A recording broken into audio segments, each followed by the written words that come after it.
Okay, so I'm just going through the rules here, and it's 14 minutes, so 2 7-minute halves, 2 per side. And very importantly, the team with the most goals wins. I'm really glad It tends to be explained. how soccer works. Bikes and balls. It's a catchy logo. Slogan.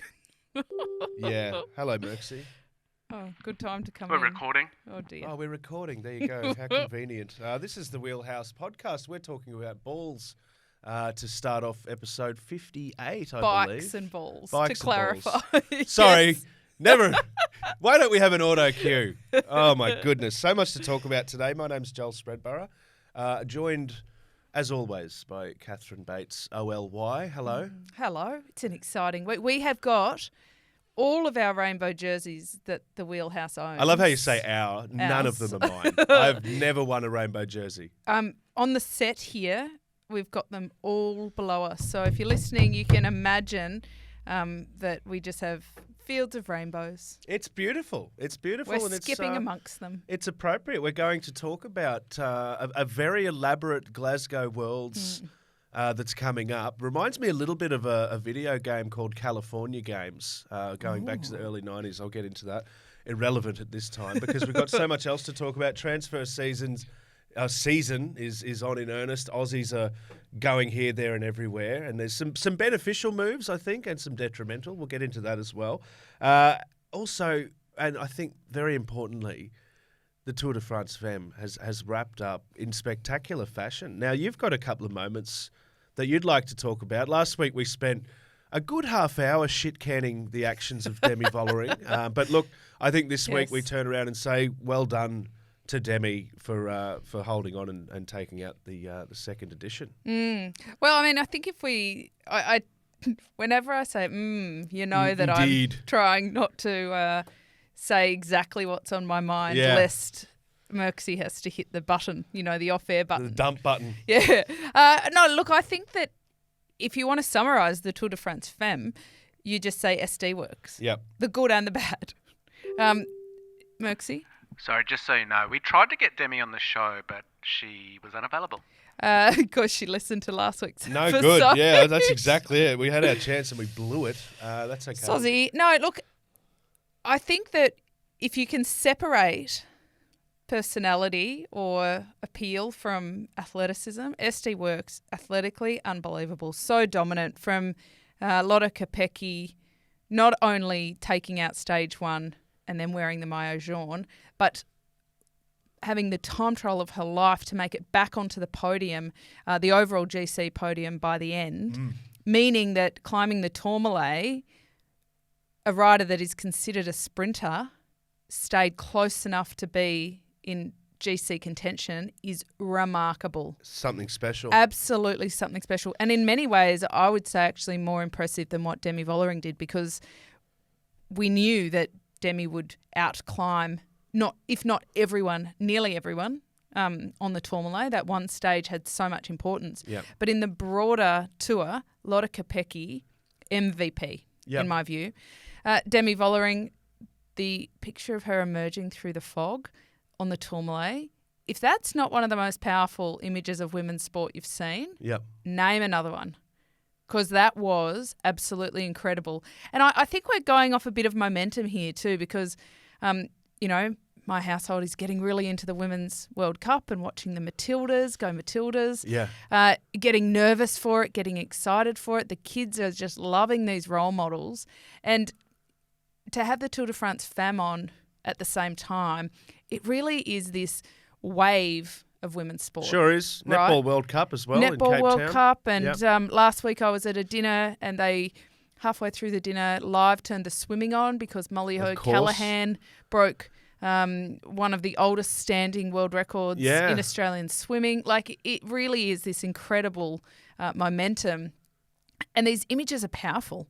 I mean, I grew up with, I hate to say it actually, but with Lance Armstrong in the early days when he was an amateur on my wall from when he won the World Championship, because these iconic images, but we never had them for women's sports. So that's really cool. Beautifully said. Oh, Beautifully said. It's so true. And what a lovely metaphor, the emerging from the mist in many ways. It is, isn't it? Merksy. 19.7 million French people, about 35% of the population, watched this edition of the Tour de France Femme. Oh, that's incredible. That's 19.7 really great. million. That's, Yeah. I mean, That's wow. almost our numbers, Right. like It's- the wheelhouse. Well, we went to watch a game of football, World Cup football, the other night. It was France. We felt very French at the moment. A lot Yeah. of baguette eating going on. We. Versus, oui. Yeah. Versus No, I'm just saying I'm Brazil. going to go. Sorry, Oh. no, kidding. Sorry. Run Yep. to the loo. And it was one of the best sporting events I've ever been to. Yeah. I mean, I didn't realise there were so many Brazilians in Brisbane. I'll say that. Yeah. It was like a Brazil home game. But at the end, we walked away and said that wasn't just one of the best women's things we've been to, just flat out one of the best sports we've watched. Yeah. And no element of it were you watching women's sport. And I think in the future, I'd like it to be the men's Tour de France and the women's Tour de France, not just the Tour de France and then the women's Tour de France. Do you know what I mean? I Like do. in terms of the equal treatment. Yeah. But on that note, there was something I did pick up. You've got some commentary here, haven't you? I do. Now, I went through afterwards and kind of looked at all of the overviews and everything that had happened. And, there are a few disappointments, I think, for Charlotte Kool to not get her stage win was a bummer. Lorena Vibes to have to leave ill, bummer. Yeah. Annemiek van Vleuten, I know that she went there hoping to win. I wanted to ask you about Annemiek. We'll get to that. What's almost in also the bee bummer. in your bonnet? Well, there was a couple of people kicked out of the race. Yes. And by a couple of people, I mean team directors, not riders, Yep. team directors, for dangerous driving and for unsporting behaviour. Right. So letting riders draft behind the car or hold on to the car, things that, in plain language we would call cheating. Yeah. Right. Which rider? Well, of course, Demi Vollering was one of them. DV. Okay. And so Danny Stam was the team director. The other team director that was booted out was Servais Knaven. Yeah. Now, both of these riders, directors, the male team directors, used to be former pros in the male peloton, right? And their argument when they got booted out was this happens in the men's all the time. Every day, in and out, in the men's Tour de France, and they don't get kicked out for it. Yeah. So it's an interesting argument because, I mean, it's cheating. It's wrong. No, but I was about to Right. say we just finished watching the tour, and on 5, 6, 7 occasions we had some serious get the fuck out of Yeah. the way issues, or you're in the ray and Jonas is about to catch you. What are you doing? And nothing happened. We No, just sort I of mean, went, "Ooh." even they got a slap on the wrist, maybe a 200 Swiss franc fine, but not time penalties, not being ejected from the race. And Yeah, so okay.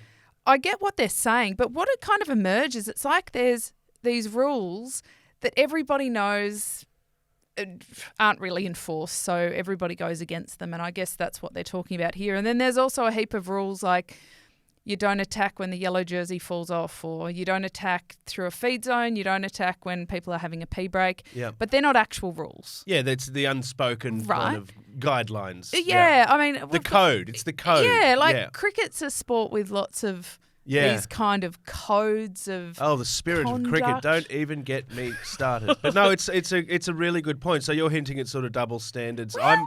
I'm curious as to the reason for that. Like, what is there to gain from the women's perspective as a sport as a whole by not having the same? I don't know. Like, I don't get it. But it kind of goes to a culture, right, where it is cheating. You shouldn't let a rider draft or Yeah. hang on to the car or whatnot. But it's so broadly accepted that even though they know they're not supposed to do it, they're shocked when they get punished for it.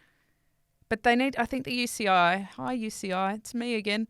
Don't make her quote Don't the make me rule get the book. rule book out. I think it's inconsistent. No, So look, that it's a was really good point. a takeaway for me that was a little bit of a bummer. Like, why are they cracking down so much on the women but not the men? So is it a chronology issue here? Whereas it's like we watched the tour and we're like, shit, that happened a lot. Okay, draw a line in the sand. He says the UCI from now on, which means moving ahead when we get to the Vuelta, if it's happening there, that we expect to see the same standards applied as what we've seen in the Femme because they drew a line in the sand after the tour. I don't know. I guess we're not to know until we get to the Vuelta, right? Well, and then we see. But I hope they need to speak to this too. They need to say, like, here's the reason that they were kicked out and that this didn't happen. Like that, they need to front up to that. Well, and I think media need to really, get on the blower, Joel. Get a press conference. Hello, going. UCI. It's me again. Okay, I'll call back. Kate's got an issue. They never want to talk. Yeah, I think if the media take them to it, and publicly ask for, a comment on the inconsistency, it should puts we get them to task a current bit more. affair onto them? Oh, we totally should. Yeah, get them in the gutter. Yeah, maybe Amelia Adams or something. Where it hurts. Yeah. She's been doing a really great job on 60 Minutes. There you go. Asking the tough questions. Okay. Yeah, let's do that. We'll get her on it. Honestly, though, a lack of accountability there. But I can see a path to that where it's like, in any sport, it's like, oh, shit, that's happened. From now on, we're going to make sure, and it's an unfortunate case of timing in that case. Yes. If it's not that, that's shit, and that needs to be sorted We'll be out. watching carefully at the Vuelta, won't we? Well, we will, and it absolutely needs to, because it's going to happen in the Vuelta. Of course it is. And again, we watched that Netflix doco showed us the intensity inside a team car. Like, it's not a happy place. It's a very stressful, frantic place. And you know they're going to push it. That's what's going to happen. I want Netflix at Tour de France Femme. That's what I want. 100%. That's on my wish list. Yep, I can see that. For next edition. Anna Meek, so let's talk about our world-class contenders. Geez. And I was pretty keen on AVV going for the double. But big loss. I think it was... What did she lose? She lost a huge amount in stage 7 and then just no chance, no recovery. She did, yeah. And she said that she was a little bit off, but far and above that, she was so incredibly gracious in her defeat and very complimentary about Demi and her talent, and not only just her physical talent, but her ability to handle the pressure. She said a lot of pressure. There's a lot of pressure on her because she comes in as reigning, but she said, I'm 40, I can handle it. I've been around the block a fair few times. For Demi, she's younger, it's a lot tougher, and really complimentary of that. And I think that just goes to the class of Annemiek van Vleuten. And the sport will miss her, not just because of her athletic exploits, but also her attitude. Because, I've said some things about Demi that maybe show that I think that she's not necessarily the personality that I align with. Yep. I didn't love her attitude at the Tour de France Femme. Yep. Claiming the stage win when she I just think Annemiek is so classy, and we will really, really miss that. Of course we will. But she will now go on to the World Championships, which we'll get to in a little bit, working for Vollering and Vibez. Yeah. So I think even that, like, what an incredibly classy way to finish a career. It's huge. As reigning world champion, going in, helping your country mates. But what I used to say a trident, but it's more like a pitchfork, isn't it? There's so many spokes on this. Yeah, but, it's changing too, because remembering that our two current female world champions in elite, Ellen van Dijk's not defending because she's pregnant, and Annemiek is not defending because she's retiring. I mean, she is technically. Things could happen. But she's there for other reasons. She's there for other reasons. I like the perspective from her too, because there is a sense of, as you say, I'm 40, I've done absolutely everything, and it's not... I'm not going to cry into my pillow. I had a good go. I've done enough. It's all good. Yeah. Now, I kind of like that. I like that refreshing sort of perspective that comes at that when you've been at the top for so long. Yeah, I agree. And I also really liked that Movistar won 2 stages. In the 8 stages, winning 2. That's a solid quarter. Hey, look, for that's them. 2 more than we won, Kate. It is indeed. Yeah, probably not you, but me for sure. With Liana Lippert and Emma Norsgaard, because when Annemiek leaves, we're not just going to see this gigantic sinkhole open up. Yeah. And I think if she had have left 2 years ago, it would have been a bit more a like void. that. Yeah. I find that really positive as well. Yeah, okay. Well, look, I think it's safe to say a successful edition. Honestly, if our biggest gripe from that 8 days of that event was team cars and a slight little, double standard But that's issue. kind of at the that's at the UCI. That's the UCI. The event itself, surprise. the athletes performing, Aussies, acquitted reasonably enough, I think. Yeah, I mean, I think Spratty had a really great go. Yeah. And I'm proud of her. I think that she's also toward the back end of her career, and it's pretty monumental for her to be able to race in a women's Tour de France. Yeah. with how many years she's raced professionally and not been able to. Yep. The same with Rachel Neylan. Fantastic to see her there. A lot of our younger riders, Alex Manley, is probably the best performed in terms of in sprints. As picked here, absolutely mentioned. You know, I don't know that any of them will be walking away completely satisfied, but I think they'll be limping away because that. Oof, my after God, the Tourmalet. Yeah. But they held their heads high, and you know, Worlds is a pretty big goal on the track as well. I want to ask you about that because the schedule is so compact at this time of year. From an Aussie point of view, and knowing that there's some glittering metals potentially on offer in Glasgow, does that impede your fem? If you get through 2 or 3 stages, you're not really GC, you're not really up there. Are you taking your foot off the pedal, proverbially? Yeah. Well, I mean, I think if we look at Lorena Vibes as a really good example, yes, she was a bit unwell. Yeah. And while it meant that she pulled out on what was arguably a sprint stage. Yeah. Coming up was the Tourmalet and a time trial. It's not really her thing. Not her bag. So it was a good opportunity for her to say, I'm out of here. 2 weeks to go until Super Worlds. Yeah. And protect herself. So I definitely think it played into it. I mean, on the Super Plus side, Grace Brown 4th in the time trial on the final day. To me, it seemed like she had a slower start and rode into it. And again, you know, 10 days until the time trial at Super World. Okay. I feel like Super Grover. You know Super Grover? Super Grover. Oh, yeah, from Sesame. Yeah. That's what I'm thinking every time I'm saying Super World. It's like Super Grover. That's why you're going off on the Super World. Yes, that's right. Mine's more like a Super Worlds. It's like an early 90s console video game. Oh, right. So it's like, you know, Sega Super Worlds. Right, so that's where you are. You're on a gaming console. I'm on a Master I've got System. a little blue cape on a on a puppet. Okay. On a puppet. This is the Wheelhouse Podcast. If you've just joined us, this is exactly what we talk about here. Yes. Let's talk about transfers. I think a little bit of news and views that you'd like to share here, Catherine Bates. So we've got the windows open, which is not in here. It's lovely and warm in here. We don't have any windows in the bunker, but the proverbial window is open as of the 1st of August. But like in any sport, and I love this, especially, you know, you follow a little bit of rugby league, and this is just a cut and paste every single year. Have they already been talking to other clubs? Shock, horror. Turns out it happens in cycling too. Chats have been had, and we've got a little bit of news. Miles Scottson, Michael Storer, on the move. On the move, you're right. Technically, the window opens on the 1st of August. Yeah. But when things are then announced on the 1st of August... Is the window ever closed? Is it ever really publicly closed? I don't think so. They just have to be sneaky, clandestine about it, where they meet. Michael Storer is off to Fabian Cancellara's new team Turbo, which is really interesting. They've actually signed 7 big names, including Matteo Trentin, Alberto Denisi, Meyerhofer, who you may remember won the Cadel Evans Great Ocean Road Race this year.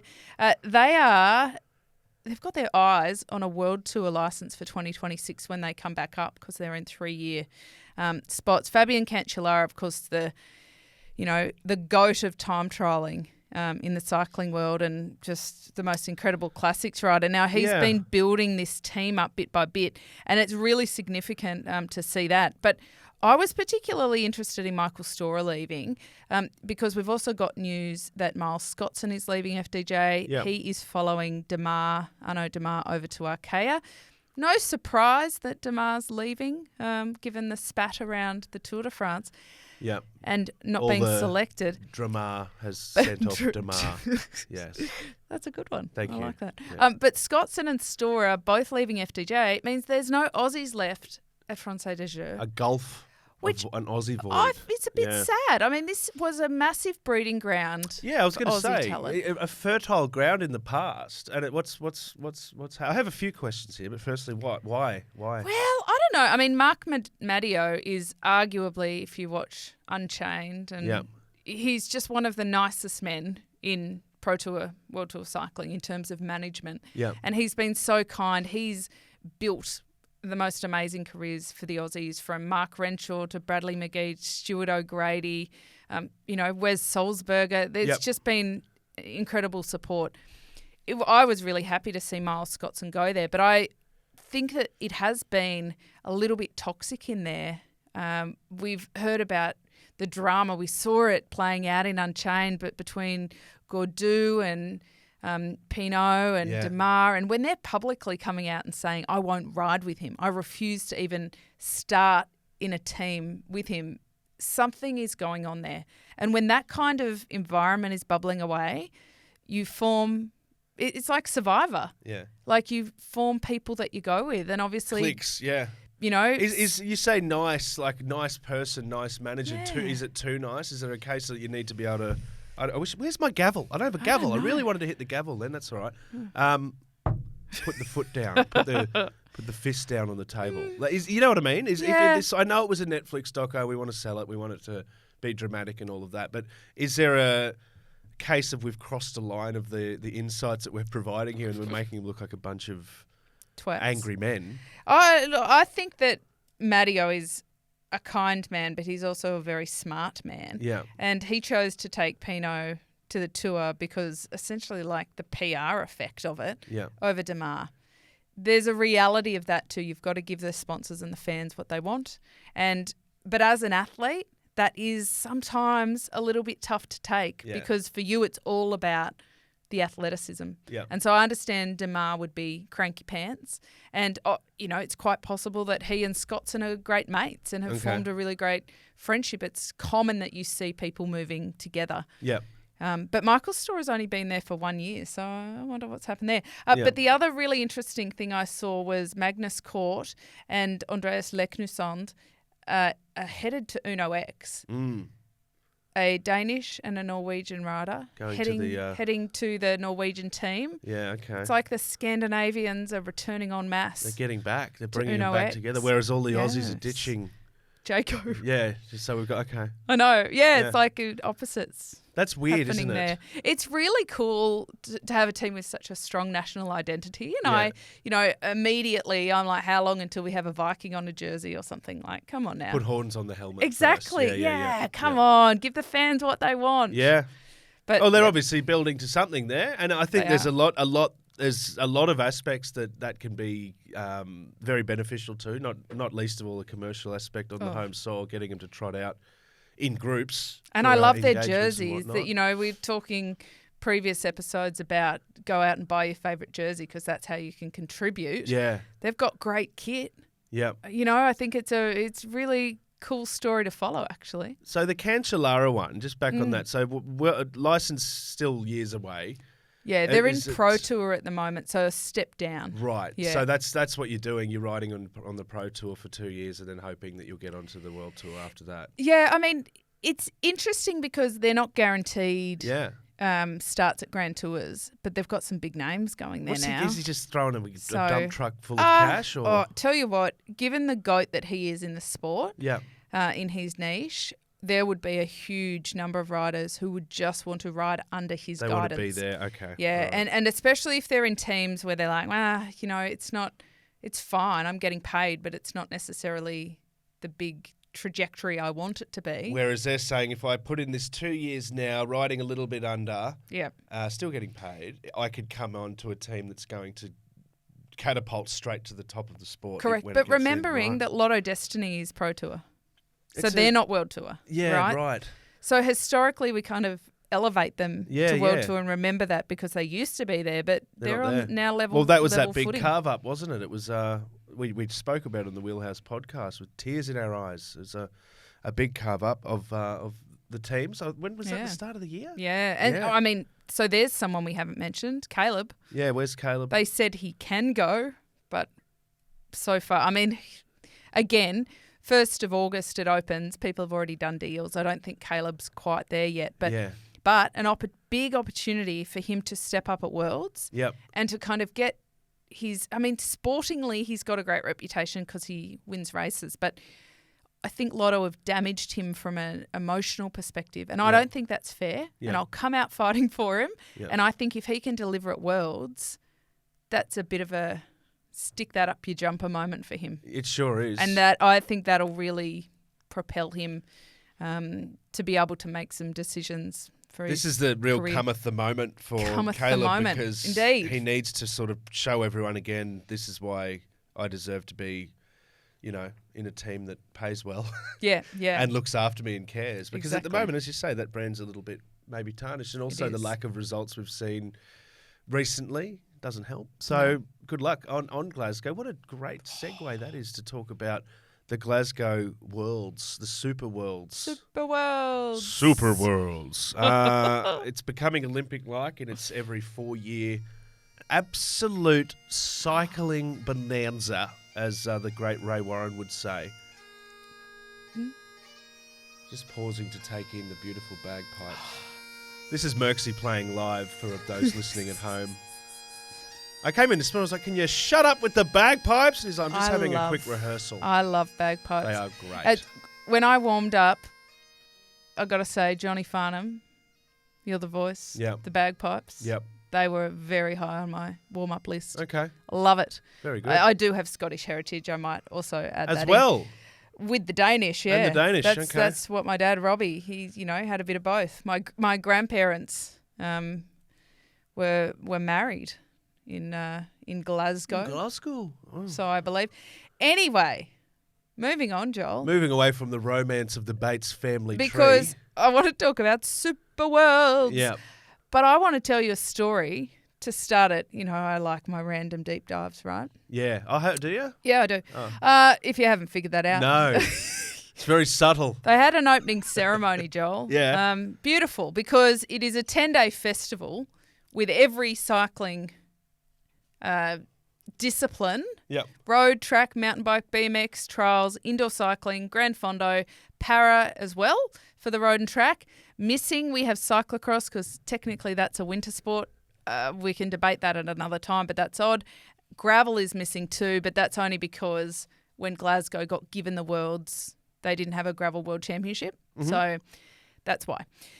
It runs for 10 days. It's enormous. So they had this wonderful opening ceremony of sorts that was a parade through the streets of Glasgow. It's quite nice. You can imagine some flag bearers and... Katie Tunstall. Katie Tunstall. Yeah. Suddenly I see, Joel. Suddenly I see. Such a headliner that I've got a release here talking about Katie Tunstall playing. Oh, do you? And it's like headline performance, top line, headline performance by Scottish singer Katie Tunstall. It also featured performances by other Scottish artists and citizens with a mix of professional and community-based organisations, whatever. Did you go back to the top line? We had Katie Tunstall. There were also some others there. I love her, but I didn't know she was Scottish. But there you go. I'll embrace that. Scotland, yeah. But the parade, Joel, was led by a very giant, I don't know, do we call it puppet? Effigy? I don't know. Thing. Yeah. Of Bessie, the suffragette. Yeah. Bessie Watson. Curious. Was, and I'll bring this around full circle, I promise. She was a 9-year-old Scottish girl who learnt to play the bagpipes. I have a sort of photo. Oh, yes. She's wearing a kilt and a little blue coat. Yep. Now, when she was 9, she learnt how to play the bagpipes, and in doing so was one of the only women in the world who played, and certainly the youngest woman to play the pipes. And she did so to keep her lungs strong. Yep. She went on to be the face of the suffragette movement because she very strongly aligned to it. And as a 10, 11-year-old, she would walk along with the parade and play the bagpipes. And because no girls at the time played bagpipes, she became a very strong symbol across the country. And now she was given a little badge of Queen Boudica, who is a Scottish queen in history, not an actual queen, but a queen who liberated some groups. She then passed that on to Margaret Thatcher when Margaret Thatcher became the first female Prime Minister. So it's a very, very strong female role model throughout history in Scotland. And Merksy's on the line. Yes. I just looked up Scottish bands and AC/DC's listed. What? What? Yeah, the Scots have roots in Glasgow as well, I believe. Yeah, but ACD, Akadaka. Yeah, well, that's they're why they use ours. the bagpipes a lot, don't they? They do. Yeah. They do. I don't know. I love the bagpipes, and I love Bessie Watson, and I love that they put such a strong female figure out front. Yeah. And what I want to know is when you win a medal, when you're on a podium at a World Championships, they give you things, like I've had a little stuffed kookaburra before. Yep. And by that I mean a plush kookaburra. Yeah. Not a taxidermied kookaburra. I'm glad you cleared that up. Yeah. When I was in Australia, are they going to give like little mini bagpipes, little mini Bessies? Like, I wonder what they're going to hand out. Oh, okay, a Bessie at medal, doll. At Messi ceremony. At medal ceremonies, a Bessie doll? I don't know. That'd be very cool. Well, I assume, if they're using a giant Bessie mascot in the opening ceremony, is Bessie not the...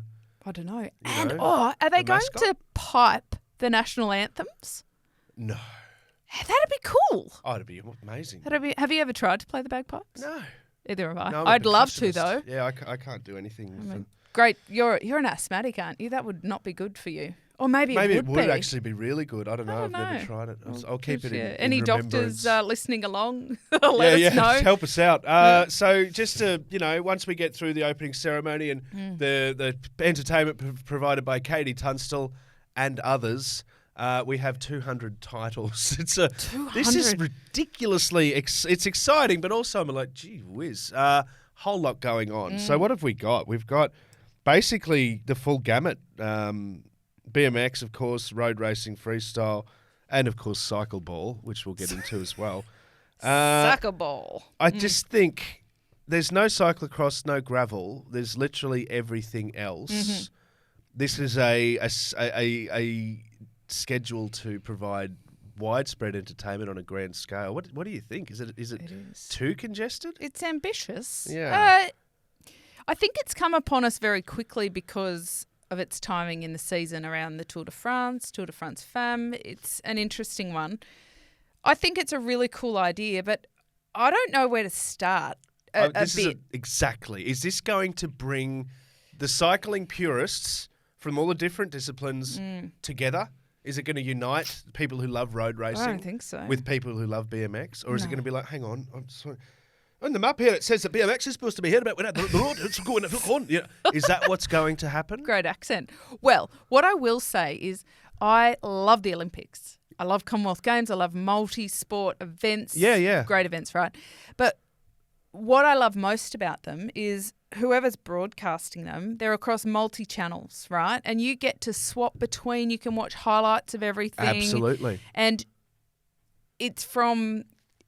whether you're watching them live or catch up, I don't even know how I'm going to watch everything I want to watch because some of the scheduling is overlaps. Of course it does. It has to. But then how do I catch up to you? Because to my knowledge, I mean, SBS are broadcasting in Australia and they will do a fantastic job as they always do, but it's not given the same treatment that the multi-sport events are given. Yeah. And so I feel a bit overwhelmed with it, to be honest. And that's from a media fan perspective. Yeah. Where do you even start? I completely agree. And I think with stuff like this, it's like going to a music festival, like a big, big, big music festival. At some point, you are going to have to make a decision between this band's here at this time and this band's here. And I just think, I don't know, I'm all for celebrating the sport, but 200? 200 accolades. Tough. Well, does that dilute the impact of a world title as well? I'm a bit bummed that I have to digest track cycling at the same time as road cycling. Well, yes. And then it's over. And then there's a big gap. And then there's a big hole. I also don't think it's great for the athletes necessarily because it means that, Remco, for example, hasn't had a full year in the Rainbows. Yeah. And whoever has the Rainbows now will have it for well over a year because next year's Worlds are back where they used to be timing-wise. I just feel like we live in an era of overstuffed content. It's like a blockbuster movie today. It goes for 3 hours. It's got 400 storylines in it. It's very hard to follow. Remco, the men's road race is happening first. Yes. Blink and you miss it because first road event. Yeah. First road event is up first. Blink and you miss it because of all this other hysteria going on. I'm just curious if you need to have cycle ball on a schedule alongside elite road racing and BM and all of it. I just think maybe it's a little bit busy. Well, I think so too. If we look at the Aussies that are going to do well, we could kind of prioritise our viewing based on that, because we do have some good medal chances for things that we would normally only really watch at the Olympics, like the BMX, like you know, our boy from Logan. Yep, Logan from Logan. We're going to mic him up, aren't we, during his gold medal run? Yeah, we need to give him a call and organise that. We should introduce ourselves before we do that. Yeah, I've chased him through an airport, Joel. I know. He should. He really should recognise me from that. If not for anything other than that's the crazy woman who chased me through an airport. Hello, Logan. Yes, hello. We've We're been watching you. But an event that isn't in the multi-sport events, downhill mountain bike, which I love. Yeah. We've got great chances in that. And there's a little bit of symmetry here because they're in Fort William. The last time they were in Fort William, a world championship, was in 2007. And guess who won, Joel? Australia. Sam Hill. Sam Hill, yeah. So I just feel good juju around that. Feeling some historic so we've symmetry. got 2 events to watch. Yeah. The BMX and the downhill. So we're going to miss 198. No, well, then we're going to go to the track and we're going to watch the all of it because I have to watch every minute just to feed my insatiable track cycling appetite. Our mate Scott McGrory's there. He is, Merksy. Scott McGrory. Lovely. G'day, Scott. Hello, Scott, if you're watching, listening, sharing, subscribing, as we've told you to. And Scott, I'm going to call you. I'm staring straight into the camera on set, eyeballing you. Please answer the phone next week. We're going to try. Yeah, we need a cross, Scotty. Yeah, we need some insight. And he'll be commentating for the world feed. Nice. We've got the Aussies in the team sprint who are world champions. Yeah. Our team pursuit is looking really great. So now we've got 3 disciplines. Green and gold fever. 3 disciplines to watch. Yep. In the Grand Fondo, we have over 100 Aussie amateurs riding that, representing Australia. 87 men and 16 women across all the age categories. Wow. Was it like a compulsory service sort of thing? That's a lot of Aussies. It is. It's unreal. I see Anthony Albanese getting up to do your bit for your country. Sign up for the Grand Fondo. Oh, it worked. It sure did. It worked. It sure did. My sister, I think, has a couple of her athletes there racing. So good luck to the Cabish stable. Brilliant. Yeah. There. But see, so we've got a lot of events that we have to watch, Joel. Yeah. Where we're running into trouble is the one that we really want to watch. We don't have any Aussies in. The cycle ball.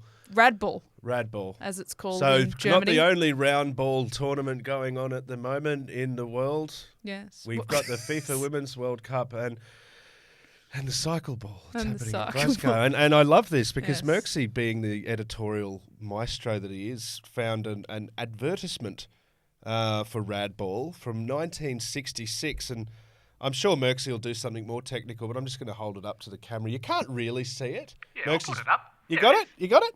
There it is. Yeah, I'll read a few quotes from it because it's outstanding. The Austrians call it Radball. I call it Madball, is the headline of the article. Put soccer on wheels and you'll have a ball, writes Rudolf Novak, a friend of Canadian Club. That's how they used to do advertising in the 60s. Right. They're not a brand ambassador. Or an unmentioned someone who's just wearing the logo. They're a friend. A friend of the brand. This is a breeze, I thought, as I raced to cut off my opponent. I wheeled into him and easily got the ball away. Then I reared up like a cowboy on a bucking bronco and sent a wicked smash toward the goal. It does not say that, does it? It 100% says that. That's what it says. This is 1966. I reared up like a bucking bronco. Yeah, Oh. and it doesn't end there. If I can just open it. See, I told you, bikes and balls are exciting. But, Kate Bates, I must have reared too high and smashed too hard, for I began tottering and suddenly came tumbling down. I found myself a heap of tangled arms and legs on the boards. Anyway, that's cycle ball. And please try and remember that the team with the most goals often will win the game. Well, this is a world championship. I'm sorry, but go cycle ball. What fun, but for goat's sake. For goat's sake. Why is it? You mentioned the goat, Joel, and I'm going to point out that I jumped over onto the tiki-toki, right, and I followed the goat of cycle ball, Patrick Schnetzer. Oh, Schnetzer. Oh, the Schnetz. Schnetty. Of course. All respect to Schnetty. And he's from world champion Team Austria. The dominant unbeatable force, Austrians. Yeah. the Austrians Yeah. and the Germans. And he's quite clever, I must say. Look, I have... He rears up like a bucking bronco. Oh, yeah, and then at like, the end of it, Kate, that's when consistently. I cried, bitte, bitte, and went with my Austrian friends for a Wirtschaft nearby for a drink of their favourite whiskey and mine, Canadian Club. It does It not. 100% says that. That's what it says. That's how they were selling Cycle Ball, Rad Ball, Mad Ball in 1966. Hold on, and to clarify, Yeah. rad isn't like fully sick cool. No. It's bike in German. Yeah, bike ball.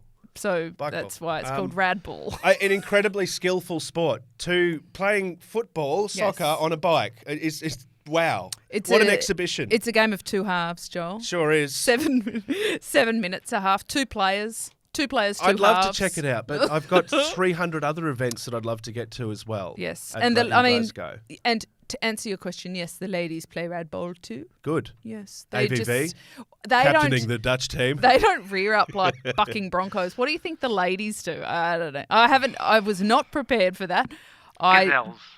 Pardon? Yeah. Pardon, Leap like Maxie? gazelles. Gazelles. Gazelles. Yeah, I don't Oh know. yes, I don't know. they gazelle. I don't know. That's the funniest article I've ever We read. went out to the pub for a Well, glass there you of our go. favourite drink. I mean, I will put it on the show notes, but go to Sure. ozcycling.org.au/page/Glasgow Hub, and you can follow all of the action over there, except for cycle ball because we don't have a team. So if you want to follow that, Not yet. go to the Not UCI yet. or something. Have you seen me? Not yet. Riding a bike there's an and opportunity. kicking a ball? Well, Australia has had an international bicycle polo team. That's a Wow. bit different though. It's not like they use polo sticks. What do they and call them? The bikes. golden balls. The Oz balls. The Oz balls. It was Kanga an Olympic. balls. It was Kanga an balls. Olympic demonstration sport in 1908. Thank you very right. much. Oh, Yeah. it really caught on, clearly. Oh, wait. Yeah, okay. Yeah. No, that's awesome. But look, let's get, good, throw it out there, get cycling out in as many ways as you can. Hopefully it doesn't dilute it too much. I hope it's a roaring success. Let's look at the what is coming up. So we know Remco is going to be there. He hasn't raced since he took out that national title in June. It's been a while. Collision course with your mate, your cousin. I reckon It's early, but thoughts? He's got to go in as a pretty hot favy. Yeah. And I think probably Remco, Mads Pedersen are the riders. like with Mads, don't I you? do. Yeah, He's got yeah. a bit of spunk about him. His personality, I like him. Great approach. You mean spunky as in good looking? No, I mean like personality. I've never heard geez. spunk used Really? to describe, but no, I like it. Oh, It's there good. you Like go. charisma, Yes, personality. charisma, Spunk. exactly. Okay, yeah, he's got a sure. bit of spunk about him. And I became a huge fan when he was world champion and at the Tour Down Under and collecting, so his first outing, World Tour outing Yeah. in his rainbow stripes, collecting water bottles for Richie Port in his rainbow jersey. And I thought, That's what good. a good That's bloke good. he is. Isn't that great? Isn't that Yeah. good? And the photo on the official press release saying that Remco's angling toward Glasgow and Vuelta, whatever, has a photo of Remco in the press room after winning Wollongong. And I looked at it and I joined a couple of dots and did some calculations and I worked out that was moments before he exclusively spoke to the Wheelhouse He podcast. did. Told us he was a fan of the show. So A listener and a fan. G'day, Remco. yeah, really important point I've made there. If anything I've said today is worth listening to, it's that little historic Yep, recollection. just right blown there. him a little kiss, Joel. So Wow. a little bit of good luck. You spunk. Hello, Merksy. Oh, he won the Saint Sebastian Classic Okay. Oh, yeah. 3 times in a row. Oh, there is that. Yeah. Yeah, I suppose. Yeah, Yeah, yeah. Look, he goes okay. He'll goes come I in have as some a... news. Matthew Vanderpool has a room far away on his own, very quiet. This course is good for Matthew because they're saying it's got more turns than a, turn factory. And 49 to 50, is it 50 turns or something? Yes, They're like, more- he's the most technically Yes. proficient bloke out there. Yes. They took the doorbell off his room, his hotel room. I think they've got him staying in a tent. Yes. In a field far away so nobody can knock and run on his door. Oh, dear. I mean, all jokes aside, if he doesn't get arrested, he might actually turn up. He might do okay. He might He all might right. do okay. Oh, yeah. they've got a little bit of kind of reputation rebuilding Yeah, to do. just no I would youth say. anywhere near No. him, please. And, Does your youth? I mean, on top of that, I just really want to see Caleb supported Yes. and and do his best. Oh, and look, we've spoken about in great detail why it would be beneficial to see Caleb do well, not just from an Aussie point of view, but from his point of view. He's in the muck a little bit at the moment. It will help. He's and in it the will help trenches. to just say, you know what, all of this shit aside about my personality and about what I'm like to work with, I'm still a really good bike rider. Really good I'm bike a rider. really fucking good bike rider. And he's actually he's a pretty top bloke. I'll give him that. So, if they don't want him, then somebody will. We'll sign him. Yeah, we'll sign him. Wheelhouse podcast team on its way to, when's the next license window? 2026. 2026. Got a few years. Look out, get ready. Cancellara. You got a rival. Now, Kate Bates, I feel like we work hard here and, never stop really. And I think we deserve a good holiday. And I think I may have found a location for us to have a break, a well-deserved break. Anyone that's listening that's supporting the podcast is welcome to join. Pay your own way, of course, but we're going to stay. But you'll get our wonderful company. Yeah. We'll meet you for brekkie one day, as long as it's a soft 11 a.m. start. I was about to say, I don't do mornings, but Mercksy's very good at mornings. Mercksy so will be up on his keep you bike. entertained until we Mercksy wake won't up. sleep because the location I've found is possibly the most exciting prospect for Mercksy, a Peter Sagan acolyte. Peter Sagan has opened up a bike hotel, as I'm sure you're aware, and I cannot get my head around this. It's hilarious. I know it's cool and exciting and good on him. What an entrepreneur! But it's basically a hall dedicated to himself. It's the Sagan Museum, Yes. and you can stay at it for the low prices of, I'm sure, thousands and thousands of euro a night. Well, I'm glad that you brought that up, Joel, because it's Christmas coming up and wanted to surprise Mercksy with something exciting. Right, yeah. And so I looked it up because I thought there's nothing I can think to buy Mercksy for Christmas that he would like more than a room with a giant mural of Peter Sagan on it. A night with Peter. A night with Peter. Now, to be clear, I did consider, instead of flying to Europe and going to Zelina, Peter Sagan's hometown, to the bike hotel, I did consider a Peter Sagan mural in the bedroom, but that really creeped me out. So, I decided against that. But for €350 a night, Joel. Is that all? Okay. You can get a 62 square metre suite with a tub and a terrace and a teapot. Oh, I've got a teapot. Good, yeah. And Peter Sagan's face, body, all of him on a mural on the wall. It's called the World Championship Suite, and we'll put some photos Got up a of couple this. of photos to Here see. they are. And Joel, just in case you don't have a budget that extends to €350, Yeah. I've got an alternative. Okay. You can go into the Australia room. Oh, yeah. Yeah, it's only 30 square metres, so a that little it? bit smaller. But it's got a wall adorned with everything that he's achieved at the Tour Down Under. Okay, great. So Peter Sagan everywhere. I must say the decor made me giggle a little bit. That's only €200 a night. It's got a teapot, but it doesn't have a terrace or a tub. So it doesn't have a tub in the Aussie room. no. The other part of it that I like is the SP Resort will also be home to the future Peter Sagan Hall of Fame, where you can discover all details of my cycling career. Yes. Is that just like going through each room? Because there's also a Roubaix room, a Giro room, a Vuelta room, a Flanders room. In fact, if you look at the list of rooms, you know where he's won. Because each room is dedicated. Just in case you had any him doubt and or his if you didn't have, victories. he's going to make sure you know he's Yeah. built it. Now, Mercksy, I want to ask you, because you're a Peter Sagan, aficionado, is this a bit much? I'm booking now, Joel. I'm booking the hypoxic air room. Oh. You can sit in there. It's like a high altitude room. Great. It's full of everything. Just what I want The on my pool. European getaway. Gee. The swimming lack pool. of Look breath. at that. Oh. It's got his initials on the bottom of the swimming pool. I do like the logo. Look at that. His PS logo is called SP is quite a cool logo, I will say. Sagan Peter. Sagan Peter. Sagan Peter. It's like, you can check out the stunning views of the Slovakian countryside, and you look the other way, you will check out the stunning views of my portrait. It's 50 foot high on every wall. Mercksy, you think can't that's a buy weird tickets. accent. You can't buy tickets because that's my Christmas present Yeah, don't do for it. you. Thank you. Anyway, check it out online. Sagan, an absolute entrepreneur, moving on to life after cycling by indulging purely in his own hubris, and that's good to see. I'm happy. I can't wait to go there. If you want to go there, you're welcome to join us. As we say, pay your own way, and we'll have a chat. Yep, a tub, a terrace, a teapot, and Peter Sagan. And you can go for an exhilarating ride. I know my accent's terrible, but that's the other part. But that's you can what we'll take. go for an exhilarating ride across the Slovakian countryside, then come back, relax in a tub, and stare at a photo of me. I need a nap. This has been fun. It's the Wheelhouse Podcast. You can like, share, subscribe, tell everyone you know. We'll be back for episode 58, 59. 59. very Go check soon. out your soccer ball. Yeah, we'll be able to talk all Yes. things Glasgow. Let's just have one quick...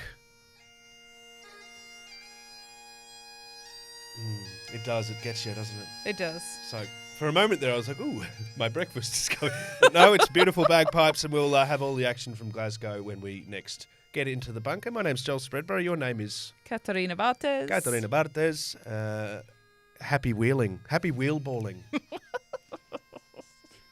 Until next time. And this show brought to you by Canadian Club. So, I said, I'm absolutely wankered. I'll go and have a glass of cool, crisp Canadian Club with my best friend Roger, coincidentally, who also loves Canadian Club. By the way, we're on our bikes hitting balls around. I love that. It's a whiskey ad. So it's like we've had 500 Canadian clubs and we're playing soccer on our bikes. Bikes and Balls, as brought to you by Canadian Club.